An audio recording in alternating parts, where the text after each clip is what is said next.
Bonjour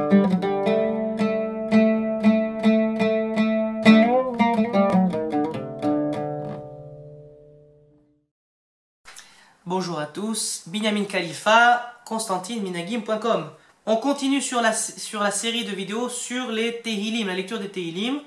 Dans la précédente vidéo, on avait vu comment lire de la façon la plus simple, qui est celle du Shabbat matin. Donc on a créé cette petite dynamique entre nous. Je disais qu'il y avait les psukim étaient divisés soit en 2, soit en 3. Lorsqu'il est divisé en 2, on les appelle 1, 2, 1, 2. Et lorsqu'il est divisé en 3, on appelle 3, 1, 2, etc.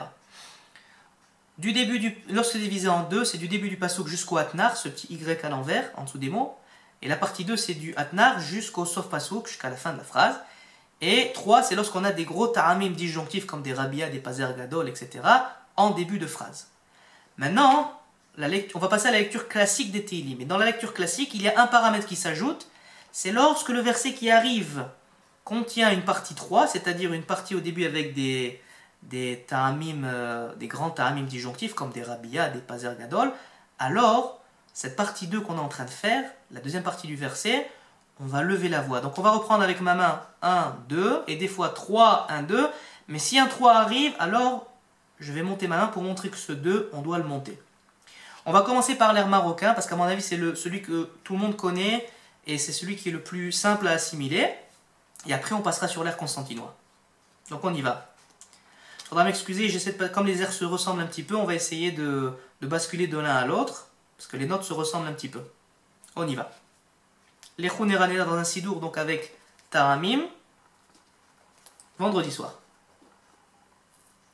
Les Khouneranena ala Adonai, nari alesu ish'enu, nekadema panao betoda, bizmiro nari alo, kiel gadol Adonai, ומלך גדול על כל אלוהים אשר בידו מחקרי ארץ ותועפות הרים לו אשר לא היה והוא עשהו ויבש את ידיו יסרו בואו נשתחווה ונכרע נברכה לפני אדוני עושנו כי הוא אלוהינו ואנחנו עמר איתו ושון ידו היום אם בקולו תשמעו אל תקשו לבבכם כמריבה כיום מסע במדבר.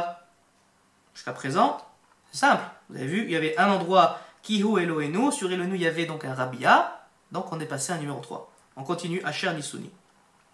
Asher Nisuni abotechem behanu gamra ufaoli 40 shana hakut bedor vaomar Amatoe lebabem vem lo yadeu derachai Asher nishbati beapi imivenu el menuhati. Donc voilà un petit exemple. Vous avez vu, c'est très simple. Voilà. Maintenant, on va passer à l'élément un peu plus compliqué. Donc on va apprendre la musique constantinoise. Et là, lorsque on va arriver sur un 3, c'est-à-dire Ki ou Elohenu dans ce cas-là, ainsi que Arbaim Shana, ces deux psukim-là. Donc ce qui est avant, donc Nivrecha Lifne Hashem Osenu, ainsi que Behanui Gamra Ufaoli, on va monter la voix. Alors, on va essayer de changer la musique maintenant. On y va. Lechuneranena ala Adonai, nari alesu ishenu, nekadema panao betoda, mizmiro nari alo, kiel gadol Adonai, umelech gadol al kol Elohim, asher beyado mechekre aretz, ותועפות הרים לו, אשר לא היה והוא עשהו, ויבש את ידיו יסרו, בואו נשתחווה ונכרע. נברכה לפני אדוני עושנו, כי הוא אלוהינו אנחנו. עם מריתו וצאן ידו, היום אם בקולו תשמעו, אל תקשו לבבכם כמריבה. כיום מסע במדבר, אשר ניסוני אבותיכם, בחנוני גמרה ופעולי 40 שנה, הכות בדוח ואומר, עם טועה לבבם, והם לא ידעו דרכי, אשר נשבעתי באפי, אם יבונן מנוחתי. Donc voilà, vous avez vu, c'est pas très compliqué au final, il faut juste savoir comment ça marche. Mais encore, ce sont des télim qui sont très faciles. Donc comme on a vu dans la première vidéo, il y a des télim qui sont beaucoup plus difficiles, qui ont des enchaînements. Moi par exemple, le télim de Sukkot, à chaque fois, c'est presque l'angoisse tellement qu'il y a de ta'amim. Enfin, c'est l'angoisse. Quand on ne connaît pas, c'est l'angoisse entre guillemets. Mais lorsqu'on connaît, alors là, c'est vraiment... C'est un grand kiff, comme on dit. Je vais faire une petite note de fin pour préciser comment... quelques petites règles de Tehillim, des règles ou des habitudes, hein, c'est pas forcément des lois.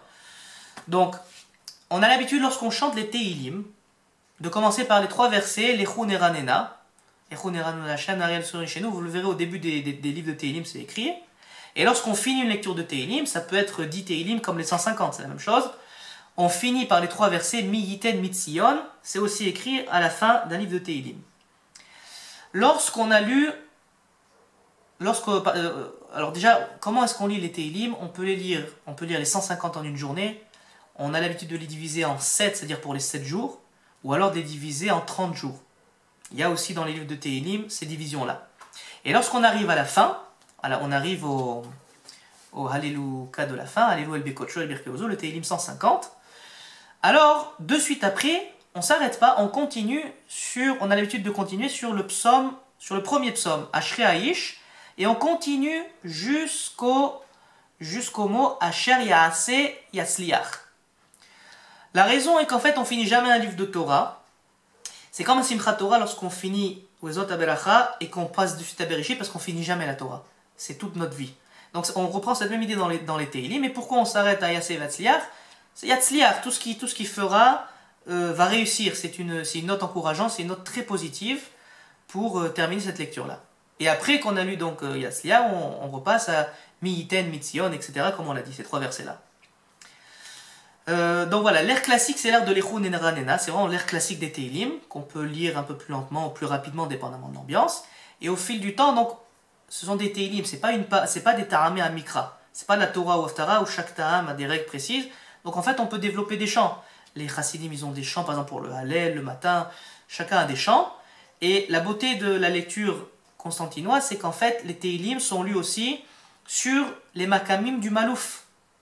Et ces Makamim s'accordent énormément bien avec cette lecture des Tehillim. Par contre, il ne faut pas commencer à essayer de faire des mélodies en se donnant un style de Chazan, avec des tonalités arabes, etc. Si on ne respecte pas, le but c'est de respecter le ta'am. Le ta'am, c'est-à-dire la grammaire, c'est-à-dire les ta'amim, les coupures et tout, parce que tout ça, ça a un sens. Ce qu'on dit, c'est pas juste du chant. Ce sont vraiment des mots et des phrases qui ont des sens, qui ont un sens. Et d'ailleurs, on ne va pas rentrer dans toute la Kabbale, mais ça développe à un niveau ésotérique des choses extraordinaires. Donc il faut essayer de comprendre un minimum et au moins respecter les arrêts, c'est très important.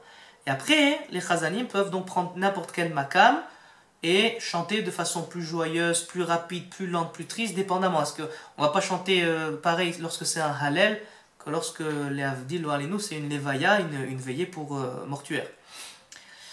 Après, il y a quelques habitudes.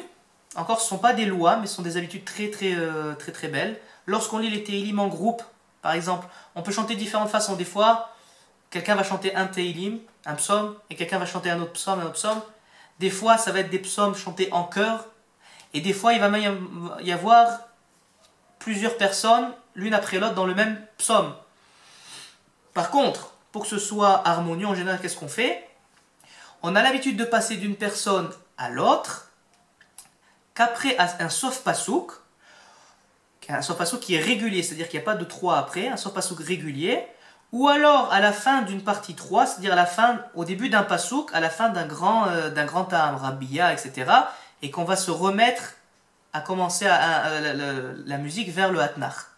Donc c'est-à-dire que des fois, lorsque quelqu'un va lire, disons qu'on lit un Tehillim par personne, quelqu'un va lire un Tehillim, et au début, il va y avoir quelques ta'amim spéciaux au début du Tehillim, alors il va continuer la première phrase, et après c'est le deuxième qui prend la suite. Des fois, ça peut même continuer pendant 3, 4, 5, plus de psukim, tant qu'il y a des ta'amim sur lesquels chanter, on continue pour pouvoir faire une belle transition sur un arrêt régulier pour que la musique soit vraiment harmonieuse. Je pense que c'est pas mal, on a fait très bonne chose. Je suis ouvert à toute question. Tout ça est disponible sur le site. Allez sur constantineminagim.com. C'est disponible sur téléphone portable, sur ordinateur. Vous avez la page sur les Teilim, la page sur les Ta'amim. Vous avez des exemples. Vous avez plusieurs chanteurs pour que chacun puisse se connecter à un ou plusieurs chanteurs et plusieurs musiques. Vous avez tout ce qu'il faut pour apprendre. C'est un patrimoine extraordinaire qu'on a. Parce que le judaïsme, c'est du judaïsme. Ce n'est pas une religion. C'est tout. C'est notre façon de vivre au jour le jour, en tant qu'être individuel et en tant que communauté. C'est aussi, ça se reflète dans la prière, dans l'étude de la Torah, dans la chazanout, dans le chant, même dans la cuisine. Dans tout ça c'est le judaïsme. Donc, Bezrat Hashem, ce patrimoine liturgique qu'on a est extraordinaire. Et je remercierai aussi, j'en profite pour remercier énormément mes maîtres, et concernant le Teilim, surtout le grand rabbin René Getch, que Dieu le bénisse, que Dieu bénisse tous nos maîtres, et qui nous ont donné ces choses magnifiques. Et, comme on dit en général à la fin de discussion, Baruch Adonai Leolam, Amen, ouais, Amen.